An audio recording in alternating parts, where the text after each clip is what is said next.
Hello welcome guys. तो चलिए episode 23 starting करते हैं। तो अगर आपने अभी हमारे चैनल को सब्सक्राइब नहीं किया तो जल्दी से सब्सक्राइब कर लीजिए और बेल के नोटिफिकेशन को ऑन करना मत भूलिएगा। शुक्रिया। चलिए एपिसोड 23 की स्टार्टिंग करते हैं और स्टार्टिंग में हम देखते हैं क्वीन मेडुसा को अब समझ आ जाता है कि ज़ियान के पास जो मास्टर है वो एक सोल बॉडी है। ये लोग कहते हैं क्योंकि मुझे तुम्हारी सिचुएशन के बारे में पता है, हालांकि मैं सिर्फ एक सोल हूँ, लेकिन अगर तुम से सच में मुझसे लड़ोगी तो मुँह की खाओगी। मैं तुमसे कोई लड़ाई नहीं करना चाहता, इसलिए तुम मेरे डिसेबल को छोड़ो। मैं तुम्हें छोड़ दूंगा। अगर तुम इसके साथ अच्छा फील नहीं करती तो तुम यहाँ से चली जाओ। मेडुसा कहती है कि हमने एक डील की थी जिसमें मैंने तुम्हें एक मीटिंग में बुलाने का कहा था और तुमने मुझे अभी तक नहीं दी और तुमने अपना वादा भी तोड़ दिया है। कितने झूठे हो तुम्हारा आखिरी क्या यूज़ है? तुम्हें तो मुझे मार देना चाहिए। याओलो कहता है कि अगर तुम जान से मारने की धमकी ना देती तो भी ज़ियान खुशी खुशी तुम्हारे लिए वो मेडिकल बनाने की कोशिश करता, लेकिन ऐसी ही कंडीशंस हैं कि वह जाकर भी कुछ नहीं कर सकता। चलो, लेकिन अब मैं तुमसे प्रॉमिस करता हूँ कि 1 साल बाद मैं तुम्हें मेल्टिंग बिन बना कर दूंगा और बदले में तुम 1 साल के लिए मेरे ज़ियान के बॉडीगार्ड बनकर होगी। मेडुसा कहती है कि मैंने मिस्टिक के आउटसाइड में ज़ियान के साथ एग्रीमेंट किया था, वो उसने तोड़ दिया, लेकिन मैं अब तुम्हारे साथ यह एग्रीमेंट क्यों करूं? जिसमें यह लोग कहता है दोनों पार्टीज में डे में ही एक एग्रीमेंट को तोड़ गया था। मेडुसा का कहती है कि मैं इसकी बॉडीगार्ड बनूंगी। तुमने सोच भी कैसे लिया?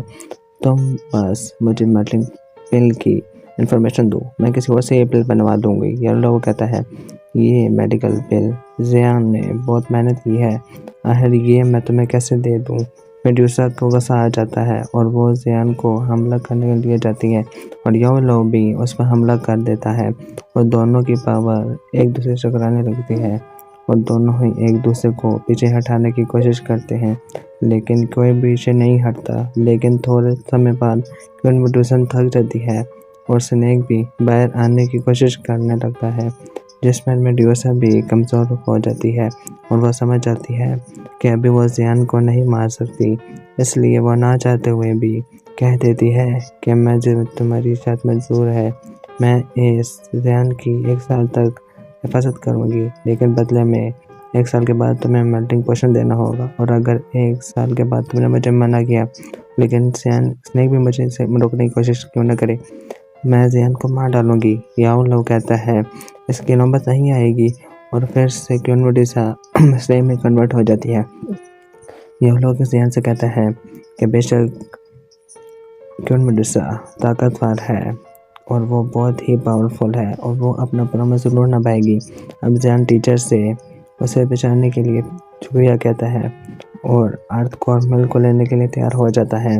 इसकी एनर्जी बहुत ज़्यादा है, इसलिए ज़ियान इसे मुंह से नहीं ले सकता था, इसलिए सबसे पहले दूसरी पिल खा के ही मैं इस पिल को लेना होगा। ज़ियान एक तालाब में है और याओलो इसकी कुछ बूंद पानी में दे देती है और ज़ियान सभी को एब्जॉर्ब करने लगता है और याओलो के अकॉर्डिंग उनको अपनी बॉडी में रिफाइन करने लगता है। उसके अंदर से अलग अलग रंग की लाइट निकलने लगती है और वो कल्टीवेट करने लगता है। ज़ियान को बहुत ज़्यादा पेन हो रहा था, लेकिन फिर भी वो ये सब सहन कर रहा था।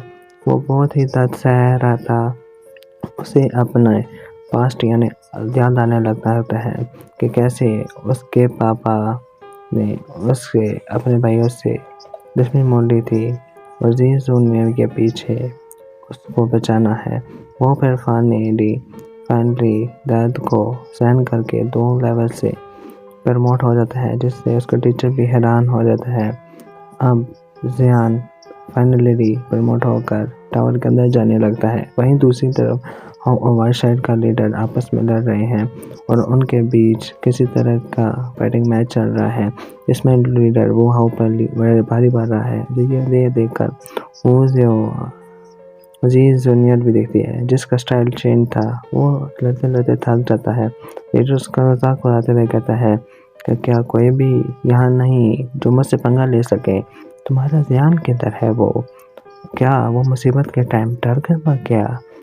वो मुझसे लड़ने नहीं आ रहा मुझसे। मैं तुम सबको इनविटेशन देता हूँ कि तुम सब वाइट शाम में आ जाओ। वो आ सकता है लेकिन वो हाउ को गुस्सा आ जाता है और वो फिर से उसे लड़ने के लिए आगे चलने लगता है। वहीं हैंड यू और उसके बॉडीगार्ड वगैरह भी वहीं थे और वो 6 महीने में ही पेनमैन में सबको इतना ग्रो करते हुए देखकर बहुत खुश है।